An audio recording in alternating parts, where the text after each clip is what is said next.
Dalam satu riwayat yang ditulis dari Anas bin Malik radhiyallahu anhu, Rasulullah SAW itu bersabda, ada 7 perkara yang pahalanya senantiasa mengalir untuk manusia setelah meninggalnya meski dia di dalam kuburnya.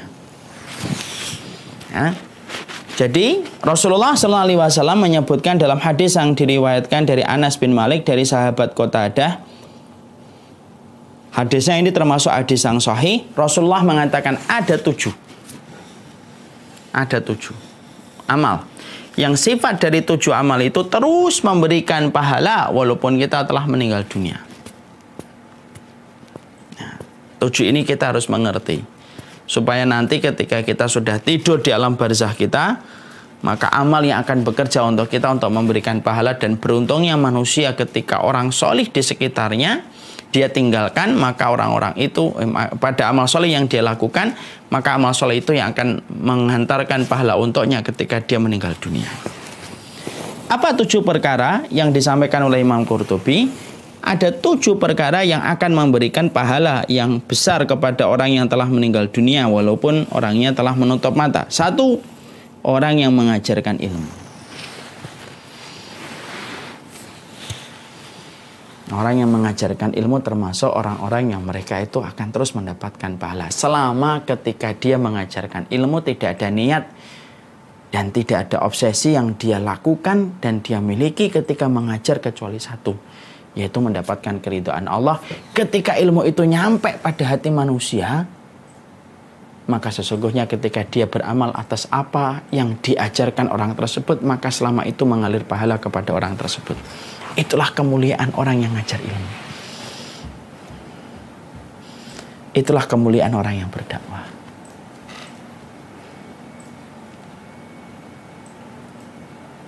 Makanya orang yang berdakwah itu kalau sudah ikhlas niatnya, kekuatannya itu luar biasa. Sebanyak orang yang akan mengikuti apa yang dia sampaikan dari kebenaran kitabullah dan sunnah, sebanyak itu pula akan mengalirkan pahala kepada orang yang mengajari dia walaupun itu sudah meninggal dunia. Makanya urusan dakwah itu jangan hanya dibebankan kepada santri, anak fakultas syariah, lulusan Madinah, lulusan Mesir. Harusnya dakwah itu menjadi sebuah greget dan keinginan setiap orang, karena sesungguhnya di dalam dakwah ada sebuah nilai yang luar biasa. Apa nilai yang luar biasa dalam urusan dakwah itu? Nilainya adalah dia tetap akan bekerja, beramal, memberikan pahala untukmu walaupun kamu sudah ada di dalam alam kuburmu. Ketika kita mengajarkan ilmu. Mungkin ada yang tanya, Ustadz, mengajarkan ilmu itu kan harus tahu dulu ilmunya. Betul, mengajarkan itu harus ngerti ilmunya. Nah, kalau saya baru ngaji, jangan sekali-kali mengajar pada sesuatu bidang yang antum tidak kuasai. Karena itu akan menjadi gugatan Allah ketika kita menyampaikan sesuatu tidak berdasarkan kepada kitabullah dan sunnah. Tapi kalau antum sampaikan pada satu hal yang antum tahu betul, maka itu diperbolehkan. Antum Iqra 6, silahkan ngajarin adik antum yang Iqra 3. Antum hafal surat Al-Baqarah, antum ajarin surat Al-Baqarah itu kepada yang belum paham. Boleh.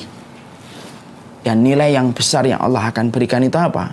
Nilai besarnya itu adalah Allah akan terus memberikan pahala kepadamu selama amal yang kamu ajarkan kepadanya dilakukan dan dikerjakan. Makanya orang kalau sudah mengetahui ini itu senang berdakwah. Ya, ini saya boleh cerita sedikit ya. Saya termasuk orang yang bersyukur betul bahwasanya dulu saya diarahkan oleh bapak itu ke pondok. Tapi sebelum saya diarahkan ke pondok, selepas SMP, sebenarnya perjalanan beliau untuk membuat atmosfer saya suka dengan pondok itu sudah dilakukan oleh beliau semenjak saya SD. Kalau liburan telah tiba, saya diajak ke berbagai macam pondok. Pondok Persis pernah, pondok Muhammadiyah pernah, pondok ini, pondok ini, pondok ini. Anak kecil diajak jalan-jalan ke pondok, ya seneng. Dan kagum sama anak pondok santri itu dulu saya kagum. Punya lemari sendiri, kemudian dikunci, digembok, Ketika lemarinya dibuka ada pakaian, ada buku-bukunya, ada makanan-makanan, snack-snacknya, Masya Allah. Akhirnya saya itu jatuh hati kepada pondok pesantren. Seiring dengan waktu ketika saya menyelesaikan sekolah bangku menengah pertama, tiba-tiba keinginan saya untuk mondok itu luruh, hilang. Saya pengen masuk ke SMA biasa, SMA negeri. Tapi saat itu bapak mengajak saya duduk, ini sini duduk. Saya diomongin dengan satu percakapan yang saya sampai hari ini itu pun lupa. Tapi yang saya ingat satu. Saya menangis ketika bapak menyampaikan tentang masalah pondok. Dan ujung dari dialog habis maghrib menuju kepada isya, ujung dan muaranya itu adalah saya akhirnya mau ke pondok. Dan saya bersyukur betul Allah memberikan kesempatan saya menjadi santri yang berlanjut kepada sekolah-sekolah berikutnya, sampai akhirnya mendapatkan sedikit kunci atas masalah agama. Dan bapak selalu mengajarkan, mulianya mengajarkan ilmu, mulianya mengajarkan ilmu, mulianya mengajarkan ilmu. Karena memang kalau kita kembalikan kepada hadisnya, dahsyat betul orang yang mengajarkan ilmu itu. Bukan hanya kita mendapatkan manfaat dari orang itu ketika hidup beramal, bahkan sampai kita mati pun Allah akan buat jalur khusus menghubungkan ilmu yang telah kita ajarkan ketika dikerjakan orang, maka pahalanya akan sampai kepada kita tanpa mengurangi pahala orang itu ketika beramal. Antum masih nggak tergiur untuk dakwah gitu, ibu-ibu masih nggak tergiur untuk dakwah, nyampein gitu. Padahal itu salah satu investasi besar dalam kehidupan di akhirat. Kita sering berpikir investasi masjid, investasi sekolah, tidak salah.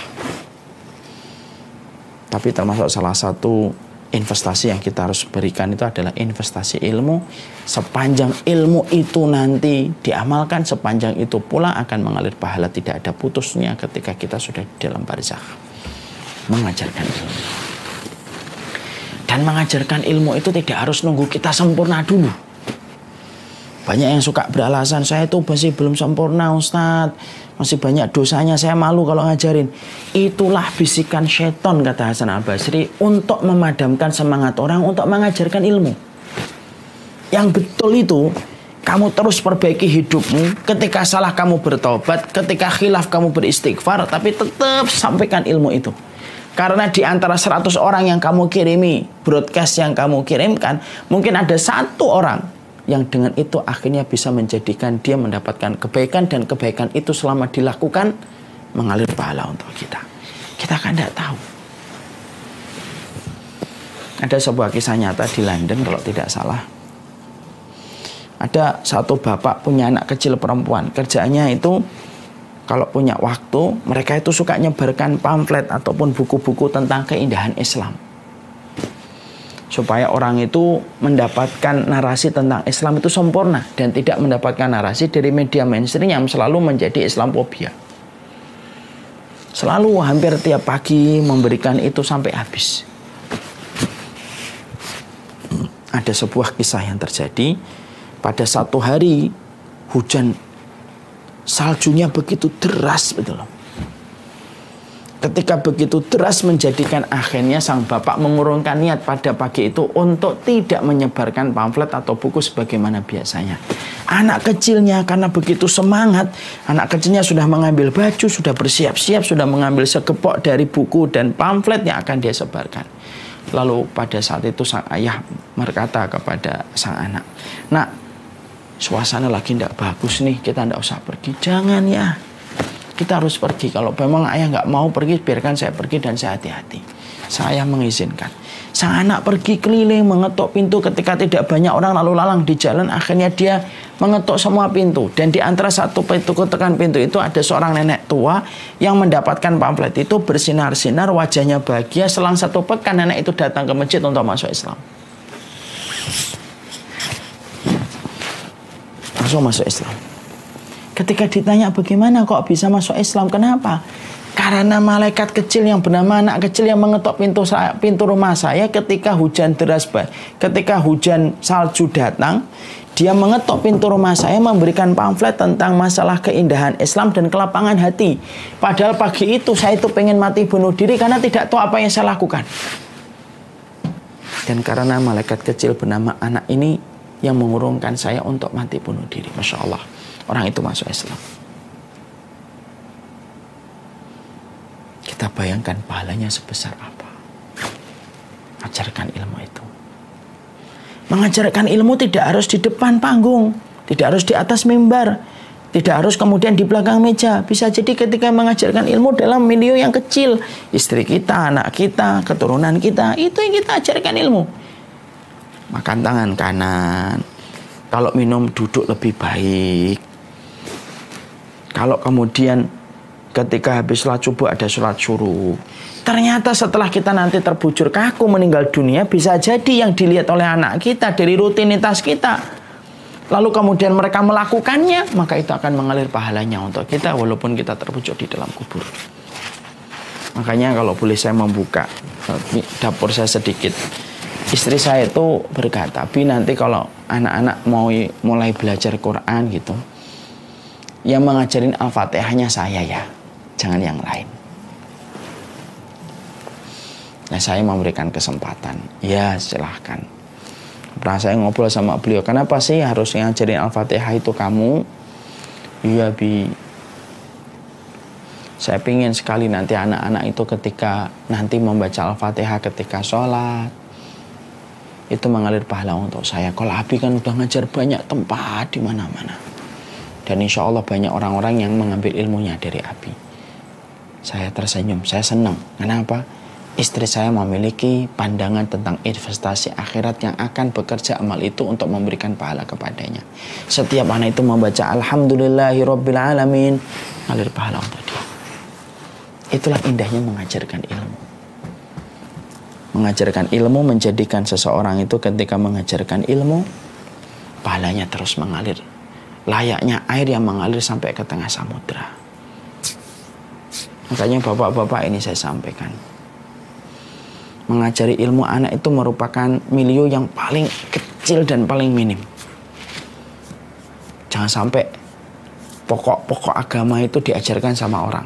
Oke lah, dalam masalah-masalah yang lain diajarin sama ustadz yang kita datangkan dari luar, bolehlah. Tapi dalam perkara-perkara penting dan krusial jangan menyerahkan itu kepada ustadz, tapi pastikan diri kita sendiri yang akan mengajarkan itu kepada anak kita, supaya ketika anak kita beramal atas apa yang kita lakukan, mengalir pahala pula untuk kita walaupun kita terbujur kaku di dalam kubur. Ya, mengajarkan ilmu. Yang kedua, kata Rasulullah SAW, mengalirkan sungai. Ya, mengalirkan sungai ini termasuk salah satu perkara besar, artinya membuat irigasi-irigasi. Makanya ketika saya banyak membuka masalah tentang Wali Songo, saya akhirnya beberapa waktu terakhir setelah kumpul dengan Ustadz Salim Villa, semoga Allah merahmati beliau, akhirnya saya itu membaca referensi tentang Wali Songo. Wali Songo itu ternyata dakwahnya itu bukan dakwah narasi. Tapi Wali Songo itu dakwahnya adalah dakwah aplikasi dan solusi. Apa itu dakwahnya Wali Songo? Aplikasi dan solusi. Mereka ketika datang ke tanah Jawa berhadapan dengan masyarakat yang didominasi dengan masyarakat bukan muslim, maka yang dilakukan oleh para Wali Songo itu apa? Mereka mengalirkan irigasi. Di mana irigasi ketika pada waktu Jawa sedang mengalami musim paceklik, irigasi itu sangat bermanfaat kepada para petani, dan akhirnya para petani jatuh hatinya mereka kepada para ulama-ulama yang datang ke tanah negeri Jawa, sampai akhirnya mereka jatuh hati dan masuk Islam ketika mereka mendapatkan solusi dari para ulama Wali Songo ketika datang ke negeri dan tempat-tempat mereka. Mengalirkan sungai itu menunjukkan kepada kita apa? Dakwah itu bukan narasi, tapi dakwah itu solusi dan aplikasi. Mengalirkan sungai itu pahalanya besar ya.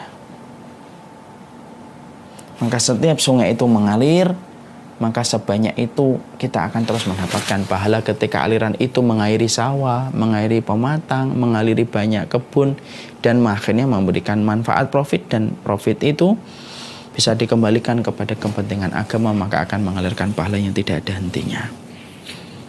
Itu yang kedua. Yang ketiga, menggali sumur.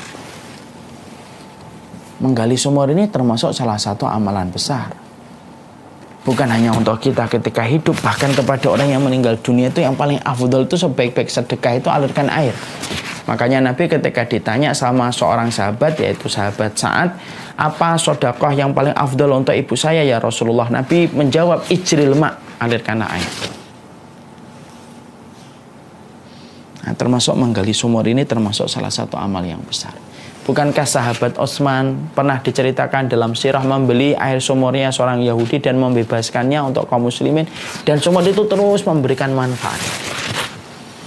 Makanya kita harus membuka mata lebar-lebar, telinga kita lebar-lebar. Mana itu yang Masya Allah ya, mana itu tempat-tempat yang membutuhkan aliran air sumur. Nah, kita datang, kita gali. Karena sesungguhnya menggali sumur itu pahalanya besar. Dipakai untuk mandi, dipakai untuk membersihkan dari najis, dipakai untuk wudhu, dipakai untuk mandi junub. Masya Allah. Apalagi ketika menggali sumur di tengah pondok pesantren. Ya Rob, itu gedenya kayak apa pahalanya itu? Orang gali sumur untuk santri. Santri itu dipakainya apa sih? Dipakainya sholat, dipakai ibadah, dipakai wudhu sehari 5 kali, belum mandi junub, belum bebersih dari najis, belum bebersih dari kotoran, dan setiap air itu disedot dalam airnya mengalir untuk ke lingkungan pesantren, maka sebanyak itu pahalanya ngalir kepada kita walaupun kita sudah terbujur kaku di dalam kubur. Nah, ini saya sampaikan nih kepada seluruh para ikhwan, para ikhwati yang sudah ditinggalkan bapak ibunya dan dalam kondisi berkelapangan harta. Siapapun yang berkelapangan harta dan orang tuanya sudah meninggal dunia, pastikan kalau kita berkelapangan harta, bangunkan 1 sumur, 2 sumur, 3 sumur, dan salah satu di antara pemegang saham sumur-sumur yang kita bor dan kita gali itu salah satunya orang tua kita yang telah meninggal dunia, maka akan mengalir pahala tidak ada hentinya. So, apakah menggali sumur harus di pondok pesantren? Tidak harus di pondok pesantren, tapi di pondok pesantren lebih afdal. Kenapa? Karena yang memanfaatkannya jelas-jelas orang yang sedang mendekat kepada Allah Subhanahu wa Ta'ala. Maka menggali sumur ini termasuk salah satu di antara 7 hal yang pahalanya terus mengalir untuk kita walaupun kita telah meninggal dunia. Yang keempat itu menanam pohon kurma. Menanam pohon kurma ini termasuk salah satu perkara yang pahalanya terus mengalir. Ya. Karena dia akan panen dan produktif panennya, dan ketika buah-buah itu dijual mendatangkan profit, dialirkan dan diberikan kepada infak-infak fisabilillah. Maka itu termasuk salah satu amal yang terus mengalir pada kehidupan manusia. Membangun masjid sama, bukan hanya membangun masjid, tapi rumah-rumah dakwah pun sama. Masya Allah itu. Orang yang membangun masjid ketika telah meninggal dunia, Allah akan bangunkan kepadanya rumah di surga. Dan membangun masjid itu selama masjid itu dipakai dalam kebaikan akan mengalir pahala terus itu kepada orang-orang yang mereka itu mendermakan hartanya pada waktu masjid. Sama ini saya juga boleh menyampaikan, sebenarnya konteksnya bukan hanya masjid, tapi semua tempat yang diproyeksikan untuk kegiatan fisabilillah, maka sesungguhnya pahala akan terus mengalir walaupun orang yang bersedekah itu telah meninggal dunia. Ini saya ambilkan contoh nih, rumah dakwah Syamilah ini sekarang sudah jadi alhamdulillah. Para donaturnya itu Masya Allah, saya bayangkan pahalanya besar betul. Setiap kita berdakwah tiap hari memakai studio ini, studionya ini. Ini studio dari rumah dakwah Syamilah yang di-backup oleh beberapa donatur. Ya, ini studionya, di situ ada ruang di belakang ini ruang tempat pertemuannya para ustadz di belakang sini. Di bawah juga ada ruang meeting, nanti akan dipakai kajian kalau PSBB-nya sudah normal kembali gitu. Maka setiap ruang lingkup dakwah yang dipakai di tempat ini akan mengalir pahala untuk para donaturnya. Walaupun mereka tidak menyampaikan satu kata pun di depan panggung, sebagaimana saya sedang menyampaikan banyak kalimat di depan banyak orang. Dan Masya Allah terkadang jangkauan dari rumah-rumah semacam ini, studio dan rumah dakwah ini kadang-kadang jangkauannya lebih luas daripada masjid. Kalau masjid itu mungkin daya tampungnya 3.000 sampai 5.000, masjidnya harus besar. Tapi kalau misalkan kayak semacam ini, studio, ini Masya Allah ini viewernya yang kemudian menyaksikan bisa jadi 500, 700, belum lagi setelah nanti diedit kemudian akhirnya ditaruh di YouTube yang menyaksikan bisa 30.000, 40.000, 100.000, 1 juta, maka sebanyak itu pahalanya akan didapatkan. Itu namanya cerdas ketika beramal. Coba perhatikan, ini salah satu hal yang saya ingin mengkaitkan dan saya ingin relate-nya dengan kehidupan. Bahwasanya orang yang beramal di tempat yang semacam ini tuh luar biasa pahalanya. Fadil coba tunjukkan ini saya kalau boleh sekalian karena pas sesuai dengan tema. Ya, tunjukkan ini. Ini rumah dakwah kita dibiayai oleh banyak donatur. Kameranya juga kemudian donatur sendiri. Nih. Terus sampai sana, Pak. Nah, itu studio untuk pengolahan datanya. Nah, belum lagi yang di samping, belum lagi yang di belakang. Dan terus terang, Masya Allah ya, para donatur-donatur yang hari ini mereka namanya tidak dikenal oleh para penduduk bumi, tapi saya yakin kalau mereka ikhlas membantu rumah dakwah ini, nama mereka viral di atas langit. Belum lagi saya selalu mendoakan kepada para donatur yang sudah mewujudkan rumah dakwah ini bersama-sama dengan kami, keluarga besar dakwah Syamila, Abu Basam Marmita ini, Masya Allah. Saya yakinkan kepada Bapak Ibu yang selama ini telah menjadi donatur kami, semua yang kami lakukan di sini dari pagi sampai malam adalah untuk dakwah dan selama itu pula akan mengalir pahala tidak ada hentinya.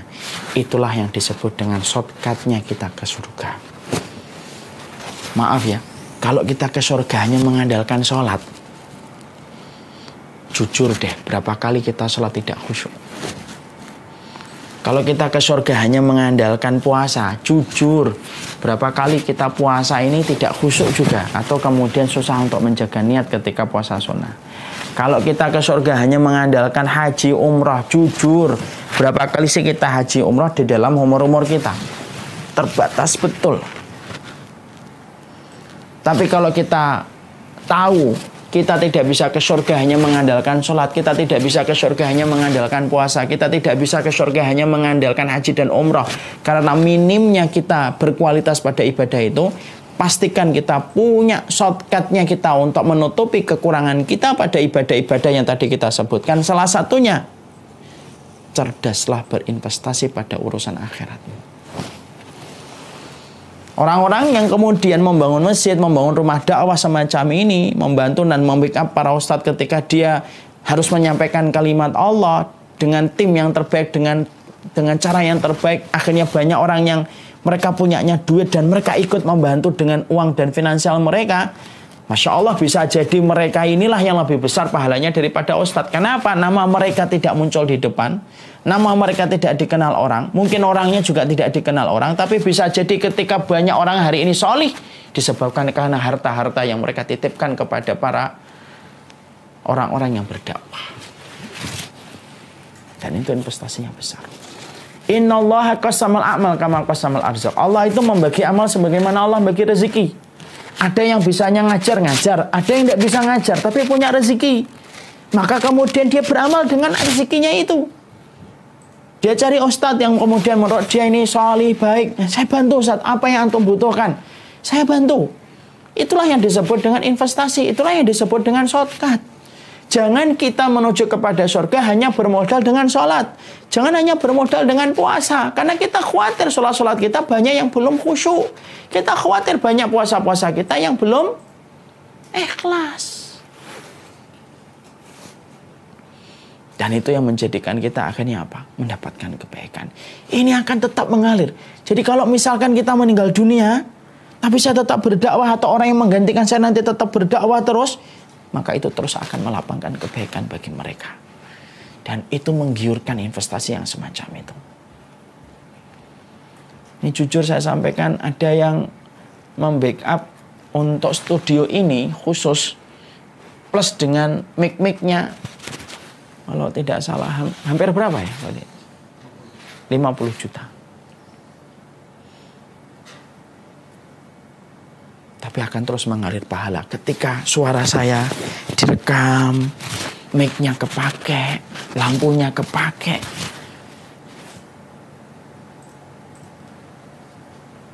Karena menyampaikan kalimat yang terbaik itu harus dengan cara yang terbaik, dengan alat yang terbaik. Dan itu harus didukung dengan banyak orang yang telah dilapangkan rezekinya oleh Allah. Malu sama orang dangdutan itu, tapi kemudian mic-nya bisa ratusan juta. Tapi kita itu yang memaklumi. Malu sama orang yang kemudian mereka itu konser, panggungnya ratusan juta, mic-nya ratusan juta, kita memaklumi. Tapi kita tidak pernah malu ketika menyampaikan kalimat Allah, mic-nya rusak, stabilisernya murahan, suaranya nggak nyampe, pecah. Akhirnya banyak hati tidak bisa menikmati indahnya kalimat Allah. Karena orang-orang muslim itu banyak yang memikirkan ibadah untuk dirinya, tetapi tidak berpikir bagaimana manfaat itu bisa dia berikan kepada banyak orang. Dan itu tetap memberikan pahala dan mengalirkan pahala kepada dia sampai dia meninggal dunia. Ayolah investasi. Kalau kamu dan saya merasa banyak sholat kita tidak khusyuk, kalau antum dan ana merasa banyak puasa kita yang tidak khusyuk, cerdaslah berinvestasi pada urusan-urusan agama Allah.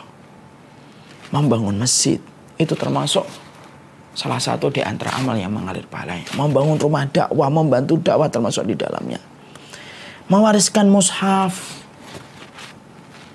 bukan hanya mushaf, tapi kitab, buku yang kita telurkan, yang kita kemudian share kepada banyak orang. Atau kemudian antum, ikhwan-ikhwan datang kepada para ustadz, ustadz tolong tulis tentang masalah ini sampai masalah ini, saya beli ustadz, tolong nanti PDF-nya saya share gratis. Itu pun mewariskan mushaf, itu termasuk pahala besar. Dan yang terakhir, yaitu meninggalkan anak yang memohonkan ampunan setelah meninggalnya, itu adalah anak yang solih. Nah, maka disitulah yang kita harus pikirkan. Kita ini, kalau hanya mengandalkan sholat kita, jujur sholat kita banyak yang belum khusyuk. Kalau kita menuju ke surga hanya mengandalkan puasa, jujur puasa kita banyak yang kemudian belum ikhlas. Kalau kita ke surga hanya mengandalkan haji dan umroh, berapa kali jujur kita haji dan umroh? Pastikan kita memiliki 7 investasi yang tidak akan pernah berhenti. Investasi itu yang akan tetap memberikan cahaya pada kuburan kita walaupun kita sudah menutup mata. Apa itu 7 perkara? Mengajarkan ilmu, mengalirkan sungai, menggali sumur, menanam pohon kurma, membangun masjid, mewariskan mushaf, dan meninggalkan anak-anak solih yang memintakan ampunan untuknya setelah dia meninggal dunia. Nah, inilah yang menjadikan kita akhirnya paham. Masya Allah, betapa bahagianya orang yang mereka tahu amal itu sifat secara sederhana 2. Ada amal yang pahalanya terhenti setelah kita tidak bisa menggerakkan tangan dan kaki. Tapi ada amal yang sejatinya masih bekerja untuk kita, memberikan pahala untuk kita walaupun tangan dan kaki kita tidak bisa bergerak. Kalaulah dalam masalah ekonomi ada bebas finansial, pastilah ada bebas pahala. Apa itu bebas pahala? Ketika engkau mati di dalam kubur, amal itu tetap bekerja untuk memberikan pahala. Bebas finansial aja senang. Siapa sih orang yang tidak senang dengan bebas finansial? Umur 40-50 dia sudah nggak ngapa-ngapain tapi uang bekerja untuk dia. Itu namanya bebas finansial. Apalagi bebas pahala. Semoga Allah memberikan keberkahan atas apa yang kita kaji dan kita pelajari. Teman sejati manusia sejatinya itu ada 7 yang akan memberikan cahaya pada kuburnya dan pada liang lahatnya. Sesungguhnya liang lahat itu sempit, liang lahat itu gelap, liang lahat itu berisi dengan jilatan api neraka. Dan beruntunglah orang yang mampu menerangi sempitnya dan gelapnya liang lahat dengan amal-amal yang terus memberikan pahala untuknya walaupun dia sudah menutup mata terbujur kaku. Semoga kita termasuk orang yang mampu memilih di antara 7 opsi yang tadi, lalu kemudian kita bisa ikut serta mengambil bagian. Nah, sekaligus pula ini kalau misalkan ada yang mau membantu rumah dakwah karena kita masih pakai data talangan, masih kurang berapa Ustaz? Masih kurang sekitar 500-an juta. Sudah saya tutupin, Masya Allah. Nah, sekali kan setiap materi harus relate dalam kehidupan. Saya langsung kaitkan dengan kehidupan. Rumah dakwah ini masih ada tanah talangan yang kita pakai. Saya ingin berdakwah walaupun saya tidak bisa berdakwah di depan. Silahkan ikut ambil bagian. 500 juta senilai dengan 2 mobil jazz kalau kita beli. Tapi kalau mobil jazz kita harus merawat tiap bulan, dan itu pun harga dan nilainya akan turun seiring dengan waktu. Tapi kalau kita titipkan di jalan Allah, dahsyat betul pahala yang akan kita dapatkan. Bukan hanya bebas finansial, tapi bebas pahala yang terus memberikan pahala walaupun kita sudah terbujur kaku di dalam kubur. Wallahu a'lam bishawab. Ini yang dapat saya sampaikan dalam pertemuan kali ini. Semoga Allah memberkahi kita dan memberkahi semua saudara-saudara kita di dalam kebaikan.